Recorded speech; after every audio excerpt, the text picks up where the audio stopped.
Help कर पाऊँ। आज इस वीडियो में मैं कुछ ऐसे आपको टिप्स बताने वाली हूँ जो वाकई अगर आप इम्प्लीमेंट करते हैं so really you would get the relief. So friends, ये परीक्षा की घड़ी है। जैसे कहा जाता है ना कि हर फीमेल अपने आप में बहुत स्ट्रांग होती है, हम लोग कुछ भी कर सकते हैं। मतलब जैसे कहते हैं ना फीमेल जैसे जननी, तो हम लोग जब बच्चों को बर्थ देते हैं, I am also the mother of 2 kids, so like बहुत सारा पेन बर्दाश्त करने की हम में क्षमता होती है। सो आज शायद सबसे ज़्यादा परीक्षा की जो घड़ी है वो हमें परिवार को भी संभालना है और उससे भी ज़्यादा इम्पॉर्टेंट जो मैटर करता है वो खुद को संभालना है माय डियर फ्रेंड्स। सो जितने भी पॉइंट्स हैं उनको बहुत ध्यान से सुनिएगा। तो यहाँ सबसे पहला पॉइंट आता है कि अपने आप को बहुत काम डाउन करें, यानी कि अपने आप को बहुत शांत रखें। जैसे कहते हैं ना, बहुत धैर्य और संयम से काम लें। यहाँ पर मैं आपको कुछ एग्जाम्पल बताती हूँ। मैंने आप लोगों को एक वीडियो पे शेयर भी किया था कि जो डॉक्टर मेरा ट्रीटमेंट कर रही थी, like she is my family.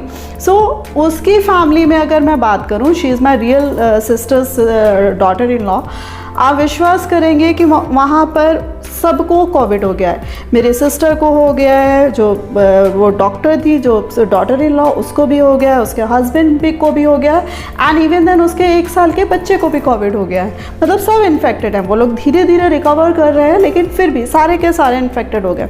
But मैंने जो चीज़ उसमें देखी कि like she was in entire situation, she was very much normal and still अभी वो बाहर नहीं निकले हैं। बट जो मैंने पूरे ड्यूरेशन में उसकी जो बातें सुनी, इट was really मतलब बहुत ज़्यादा अच्छा लगा कि इस तरीके से कोई भी फीमेल अपने आप को कैरी कर सकती है। वो हर सिचुएशन को, चाहे वो जितनी भी डिफ़िकल्ट हो, वो बहुत अच्छे से अपने आप को निकाल कर लाई और उसने अपने आप को पॉजिटिव रख के कैसे पॉजिटिव एटमॉस्फेयर कर दिया और सिचुएशन को भी पॉजिटिव बना दिया। So friends, it is a complete practical approach which is very much required in this situation, which every one of us should apply। कि भाई कोई भी सिचुएशन हो जाए, हमें अपने आप को शांत रखना है। और इसी के साथ साथ फ्रेंड्स, जो नेक्स्ट पॉइंट आता है उसमें भी मैं आपको बात बता दूँ, डोंट क्राई टू मच। हम लोग वैसे भी बहुत ज़्यादा इमोशनल होते हैं और कोई भी बात पड़ती है, कोई भी वैसे भी नॉर्मल सिचुएशन पड़ती है, कई बार हम सबके साथ ये भी दिक्कत आती है कि मूवी में भी कोई इमोशनल सीन हो जाता है तो उसमें भी कई बार आंसू टप टप हो जाते हैं। इवन देन मैंने तो वीडियो भी बनाया था कि कहीं आप बात बात पे रोते तो नहीं। और मैं सच बात बता दूँ, पब्लिकली मैं भी खुद एडमिट कर रही हूँ कि ऐसी कभी कोई सिचुएशन आ जाती है तो मेरी भी आंखें भर जाती हैं। सो लाइक ऐसा नहीं है कि लाइक हम सब के सब अछूते हैं इन बातों से कि हमारी आंखों में आंसू नहीं आते।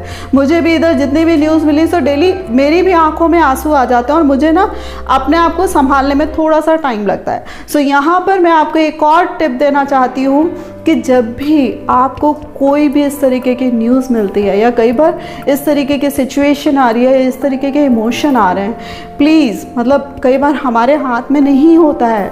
Despite of that, I want to suggest you कि please come out from that, because यहाँ पर केवल हम अपने लिए नहीं हैं, हमारी फैमिली है, बच्चे हैं, सब कुछ है। सो बहुत मैटर करता है कि हम उस गम में, उस दुख में बह ना जाएं। We have to come out ourselves and उसके साथ साथ जिसे कहते हैं ना कि we have to deviate ourselves, हमें अपने आप को उस समय पे डेविएट करना है किसी भी तरीके से कि भाई बहुत देर हो गया, अब अपने आंसू पोंछिए और कुछ ना कुछ और करिए या किसी तरीके से अपने आप को और चीज़ों में बिजी करिए। आप दुखी हैं, होता है, आप दूसरों का साथ दीजिए, बट उससे भी ज़्यादा इम्पॉर्टेंट है कि थोड़ा सा प्रैक्टिकल अप्रोच रखें और खुद को संभालिए। और फ्रेंड्स, इसी में एक बहुत अच्छा वाला टिप आपको देने वाली हूँ और वो है कि गुनगुनाना शुरू करें। मैं अपनी मदर को बचपन से देखती थी कि वो भजन गुनगुनाती थी, कई बार वो मूवीज़ के सॉन्ग, मतलब कोई भी वो हो, कुछ भी काम करती थी, एवरी टाइम जैसे कहते हैं ना कि गुनगुनाना गुनगुनाना। सो लाइक मतलब वो अपने में जैसे कहते हैं ना एक डिफरेंट दुनिया हो जाती थी और वो उसमें खुश रहती थी। सो मुझे लगता था ऐसे कैसे कोई हर समय गुनगुना सकता है। कई बार मुझे ऑड भी लगता है कि मैं कौन सा गाना है हर समय, मतलब अगर मूड ऑफ है तो वो डिफरेंट तरीके का गुनगुनाती थी, खुश है तो डिफरेंट टाइप का गुनगुनाती थी। सो मैं हमेशा उनको मजाक करती थी। बट आज की डेट में मैं आपको बात बताऊँ, मैं नहीं गुनगुनाती थी कभी, बट मेरी बच्ची है, शी 6 years old। सो मैं जब उसको सुलाती हूँ तो उसको ना लोरी सुनने की आदत है और काफ़ी टाइम से उसने लोरी सुनना बंद कर दिया है। बट मेरी जो गुनगुनाने की आदत पड़ गई है, मैं रात में ना खुद गुनगुना के सोती हूँ, जैसे कहते हैं ना खुद को लोरी सुनाना। सो एक दिन बच्चे मुझ पर हंस रहे थे कि मम्मी खुद को लोरी सुनाती हो क्या आप? सो मैंने कहा मेरी आदत पड़ गई है कि रात में ऐसे गुनगुनाऊंगी तभी सोऊंगी। और मैं कुछ दिनों से फील कर रही हूँ कि जैसे जब मेरा ऐसे मूड अपसेट होता है और थोड़ी देर में मैंने अपने आंसू पोंछे या थोड़ी देर में अपने आप को सही करा, सो अपने आप से मैं पता नहीं कौन सा गाना गुनगुनाने लगती हूँ। सो द मोमेंट मैंने गाना गुनगुनाना शुरू किया, तो मैं बैड सिंगर, मैं गाना अच्छे से नहीं गा सकती बट गुनगुना लेती हूँ अपने को खुश करने के लिए। सो जैसे ही मैं गुनगुनाती हूँ, सो जैसे एक डिफरेंट दुनिया हो जाती है। आपको फॉर एन एग्जाम्पल बताती हूँ, वाला गाना आपने सुना होगा, अभी ना जाओ छोड़ के कि दिल अभी भरा नहीं। अब इसकी नेक्स्ट लाइन में हीरोइन क्या कहती, नहीं नहीं ऐसे करके कुछ गाती है ना। आप विश्वास करोगे कि जब मैं दुखी मोमेंट में भी ये गाना गुनगुना रही हूँ ना, तो मैं आसपास देखती हूँ और नहीं है तो मैं वॉशरूम जाके वो नहीं नहीं स्पेशली अलग से गाती हूँ। जैसे कहते हैं गाने के साथ कॉम्प्रोमाइज़ नहीं कर सकती। सो फ्रेंड्स, मतलब ये छोटी छोटी चीज़ें हैं जो आपको खुद पता है कि आपके क्लिक बटन से और कैसे आपको ये दुखों से उबार सकती है। सो आपको ये चीज़ें करना नहीं भूलना है। सो मेरा सजेशन है कि हर एक को गुनगुनाना ज़रूर चाहिए। और इसी के साथ साथ फ्रेंड्स, मैं सजेस्ट करना चाहूँगी कि अगर आप चैंटिंग कर सकते हैं, कि कोई भी मंत्र का जाप कर सकते हैं, सो आप जो चैंटिंग होती है कि लाइक चाहे 51 टाइम्स हो चाहे 101 टाइम्स हो, सो जब हम चैंटिंग करते हैं, सो जब हम कॉन्सेंट्रेट करके चैंटिंग कर रहे हैं, सो उससे भी बहुत ज़्यादा फ़र्क पड़ता है और बहुत ज़्यादा पॉजिटिविटी आती है। एंड इवन देन आप और भी किसी रिलीजन को फॉलो कर रहे हैं, सो प्लीज़ उसमें भी मैं हमेशा मैंने और भी वीडियोस में कहा है कि जैसे कहते हैं ना कि चाहे अरदास करना हो चाहे इबादत करना हो, प्लीज़ डेली ज़रूर करें। आपका दिल हल्का होगा और आप कहीं ना कहीं पॉजिटिविटी फील करेंगे अपने अंदर। सो फ्रेंड्स, कोविड का वायरस जैसे कहते हैं ना कि अदृश्य है, इनविजिबल है, दिखता नहीं है, द सेम वे जो हमारे भगवान हैं जिनको हम रात दिन पूजते हैं और रात दिन हम उनको स्मरण करते हैं, वो भी नहीं दिखते हैं। सो प्रार्थना करिए, प्रेयर करिए, हो सकता है कि कुछ चमत्कार हो जाए। भगवान भी कुछ सोच रहे होंगे, हमारा कुछ तो भला करेंगे। So please daily do prayer. और उसी के साथ साथ फ्रेंड्स, लाफ्टर प्रोग्राम्स देखना ना भूलें कि बीच बीच में जब भी आपको टाइम मिल रहा है आप लाफ्टर प्रोग्राम देखें। और उसी के साथ साथ एक और सजेस्ट करना चाहूँगी पॉइंट कि प्लीज़ ये जो टीवी में न्यूज़ बार बार हर समय आती रहती है ना, तो वो पूरे दिन न्यूज़ लगाकर उसके सामने ना बैठे रहे। और मुझे जो लगता है कि कपिल शर्मा शो और उस जैसे और लाफ्टर प्रोग्राम्स भी जो आते हैं, उनको तो बिल्कुल एसेंशियल कर देना चाहिए कि जितने भी व्यूअर्स हैं, जितने भी लोग उनको देखेंगे कि एटलीस्ट वो हंसे, किसी ना किसी बहाने हंसे और उनका ऑक्सीजन लेवल ठीक हो जाए। इवन मैं आपको ये भी सजेस्ट करूँगी कि घर पे जितने मेंबर्स हैं, सो आप बहाने से ही सही प्लीज़ हंसी मजाक ठहाके लगाना ना भूलें। भले ही एक दूसरे के ऊपर मजाक करें, दूसरे के ऊपर मजाक करें, एक दूसरे की खिंचाई करें, कुछ भी करें, बट हंसी मजाक का माहौल रखें, which is very much difficult but must do. Laughter is the best exercise for lungs. और उसी के साथ साथ ये पूरा का पूरा जो वीडियो है ये फीमेल पे बेस्ड है। तो यहाँ पर मैं एक चीज़ और बोलूँगी कि फ़ीमेल को जो सबसे ज़्यादा हीलिंग का काम करती है वो उसकी ब्यूटी। सो अगर आप इधर अपनी ब्यूटी को इग्नोर करें जो ऑलरेडी इग्नोर्ड है, सो प्लीज़ अपनी ब्यूटी पर भी ध्यान दीजिए। मैंने अपनी जो गुजरात वाली बहन का एग्जाम्पल दिया, सो मैंने उसको बोला, मैंने कहा तेरी फेसबुक में फ़ोटो देखी थी, कैसे सफ़ेद सफ़ेद से बाल, कितनी अजीब सी तुम लग रही थी, मतलब कैसे अपने आप को कैरी कर रहे हो। और मैं उसकी बात बता दूँ कि वो अपने आप में ना बहुत ज़्यादा अच्छे से टेंच रहती है। सो वो बोली कि कहाँ दीदी ज़्यादा फोटो ख़राब लग रही थी। मैंने कहा बिल्कुल ख़राब लग रही थी।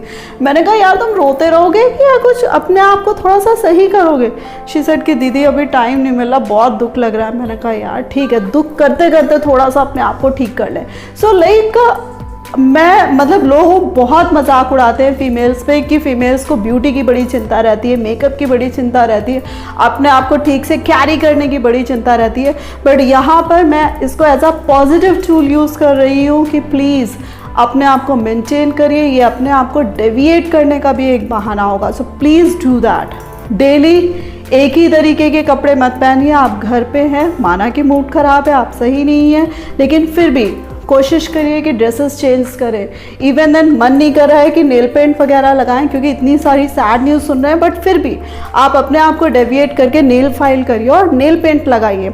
अपने आप को ठीक से कैरी करिए। देखिए कि आपके लुक्स तो नहीं ख़राब हुए। सो कहीं ना कहीं आपको हील ज़रूर करेगी और डेविएट भी करेगी। और उसी के साथ साथ फ्रेंड्स जो सबसे ज़्यादा मैटर करता है कि आप अपने आप को बिज़ी रखिए। बिज़ी रखने का मतलब ये है कि आपके जो फ्लेयर की चीज़ें हैं, जो आपका पसंद की चीज़ें हैं, आप उनको भी करिए। और आप सपोज़ हाउस होल्ड वर्क भी करें, कोई भी काम करें, सो प्लीज़ अपने आप को थकाइए मत, क्योंकि ये जो कोविड की सिचुएशन चल रही है, अगर हम अपने आप को सपोज़ आप कोविड से अभी निकले हैं, तुरंत निकले हैं, तब भी ये बहुत ज़्यादा मैटर करता है कि अगर आप अपने आप को एग्जॉस्ट करते हैं तब भी आप अपने आप को कहीं ना कहीं बीमार कर रहे हैं। सो आप अगर काम कर भी रहे हैं, सो आपको कोशिश करनी है कि उसके बीच में प्रॉपर हॉल्ट रखना है। लगातार सारे काम आपको नहीं करने, और जो काम इस टाइम पर अवॉइड हो सकते हैं प्लीज़ ज़रूर करिए। इस समय ज़्यादा जैसे कहते हैं ना सजावट करना या घर की सफाई करना, डोंट डू दैट। जितना ज़रूरी है आप उतना ही काम करिए प्लीज़। और इसी के साथ साथ आप हेल्दी फूड खाइए। जैसे कहते हैं ना, हम लोग बाकी फैमिली मेम्बर्स का तो ध्यान रखते हैं, बट अपने खाने की बारी जब आती है तो जैसे लगता है ना ठीक है बस पेट भर गया।